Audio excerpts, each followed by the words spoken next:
Good morning, friends. It is day 147 of Russia's invasion into Ukraine, and God is still on the move. For those of you who are worried because we didn't post yesterday, we're changing things up a little bit. Partially because the news stories have slowed down, the speed at which things are happening has slowed down, and so if we're not posting something, stay the course. What we said is still true. Keep with that, but continue to pray because prayer is making the difference. So there's some things happening today, but I want to more share some narratives to help you kind of see the bigger picture of what's going on. So as many of you, if you've been following along, you realize is that Putin in Tehran meeting with the Ayatollah and meeting with Erdogan with the goal of shoring up support and Ayatollah came through for him. Ayatollah declared basically everybody else in the world is evil, Russia's good. So then that should tell you a lot right there. Also, though, it was a fascinating power play. Putin normally, what he does is he makes people wait 35 minutes, an hour or more till he comes in, makes them wait. It's a power play thing.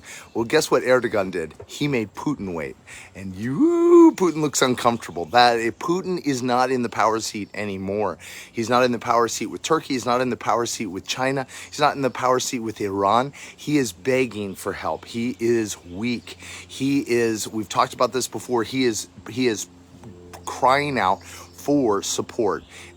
He is desperate for peace because they can't win this war. He is hemorrhaging on every front financially and in terms of manpower, in terms of military equipment. He simply cannot. He needs desperately for this war to end in a North Korea, South Korea partition type situation for him to get some sort of win to hold the military folks at bay, to that it was not all for naught. But that's not. So one of the wonderful things that happened is National Security Advisor Kirby made a huge announcement yesterday. Kuleba had telegraphed this, said we've got some amazing news. And what he came through with is Ukrainians are doing so well with the 8 HIMARS we've sent. We're sending them 4 more. So that's one good, amazing thing. Second thing is, and the HIMARS, Russia fears more than anything. The military bloggers are losing their minds over the absolute insane accuracy and invulnerability of HIMARS. Russia has posted a couple of faked videos of the Russians taking out HIMARS, but it's very evident, even from the video footage, that the one is not a HIMARS and the other, you don't ever see the HIMARS blow up. The HIMARS driving off and then the explosion happens. So the Russians are terrified of what the HIMARS have been able to do to eliminate any threat, really.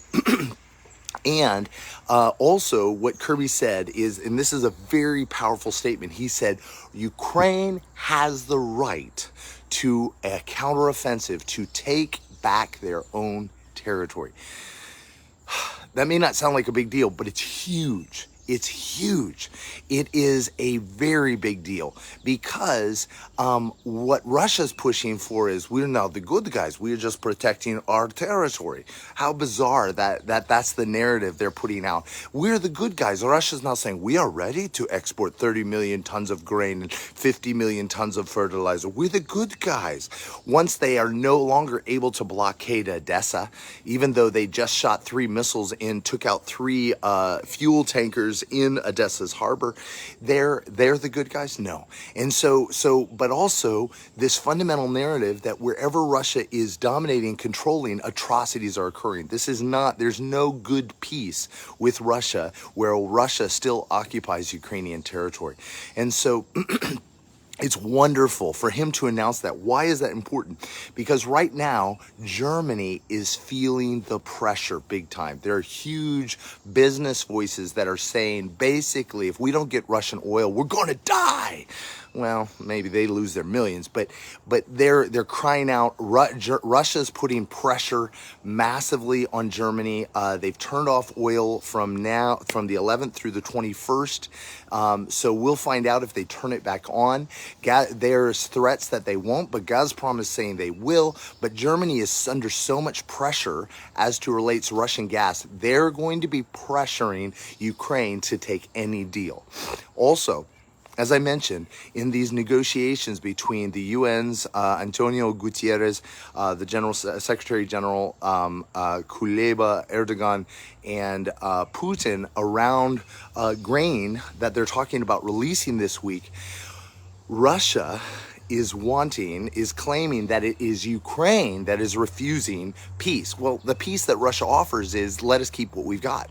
That's absolutely 100%. Praise God, Kuleba, the foreign minister of Ukraine, has declared 100% that is not an option. And so Russia, though, is like, we're trying for peace, as they're firing incessantly on every front, as they're taking out civilian targets. So pray that that narrative of what's actually happening continues to rise to the top.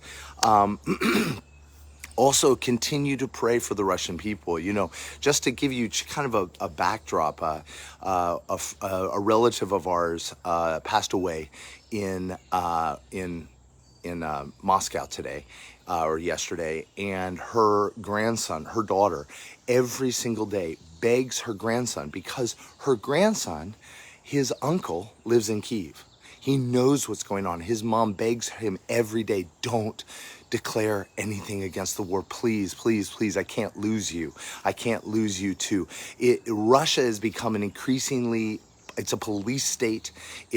As I've mentioned before, Shevchuk, the lead singer of DDT in Russia, has said, we are not a slave people. We're an occupied state.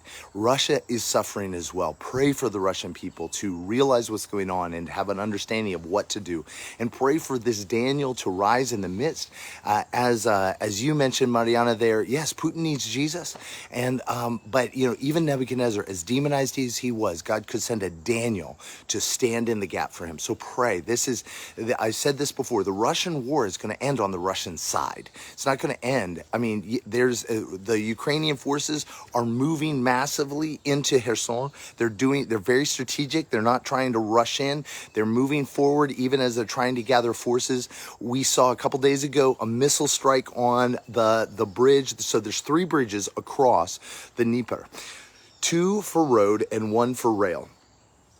The one is across the dam at Novokakhovsky. Again, with that HIMARS, they were able to take out, it's only about a 20-meter span, they were able to take out that one. Well, the one Antonovsky, they actually shot a missile straight through it, but bridges are so powerful, it was able to stand, even though it was about a 70-centimeter hole straight through it. Well, they've hit it again, and now as of just an hour or so ago, they've closed the Antonovsky bridge. That's in Kherson, for auto traffic. I don't believe that it stopped the rail traffic yet, but this is huge. This is huge. One of the things that they don't want to utterly destroy the Antonovsky Bridge or Novokakhovsky. What they want is they want to keep Russia for being able to resupply their troops in the occupied territories of Kherson, so that then the Ukrainians can come in, but at the same time they want to be able to rebuild them very quickly to continue taking the rest of Kherson and Zaporozhye. And so just continue to pray for that, to move forward, pray for the people to be able to get out, pray for the people to be able to flee, because in war, it's bad. So pray, but the Ukrainians are moving forward. They took out a huge radar station in the southwest corner of Kherson, which means it opens up the possibility of amphibious attacks by Ukraine into Kherson. So continue to pray for that whole area, because because Ukraine needs to start taking territory before countries like Germany and France start going, well, just let them have it. They took it. I've said this before. You need to understand it. Imagine this. A mother has 4 children. A kidnapper takes one and then says, hey, I'll just keep this one. It's okay. Guys, it's no amount is okay.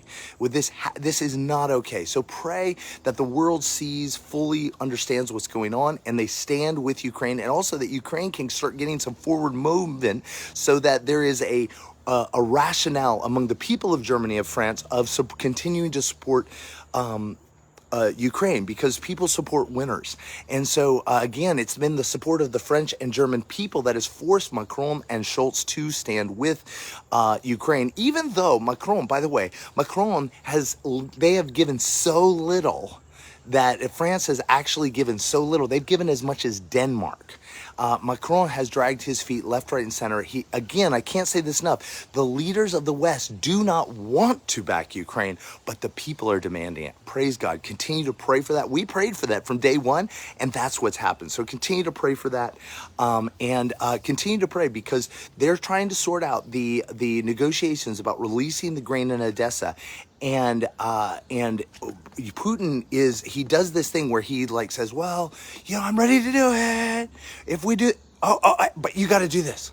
And he changes up the reasons and the negotiating tactics at the last second, and then blames it on you for not participating. So pray that there's a real breakthrough there, because this grain is needed in Africa. It is needed in the Middle East, and Russia is holding the world hostage, but he is increasingly losing all of his leverage. So that's the overarching narrative of what's going on today.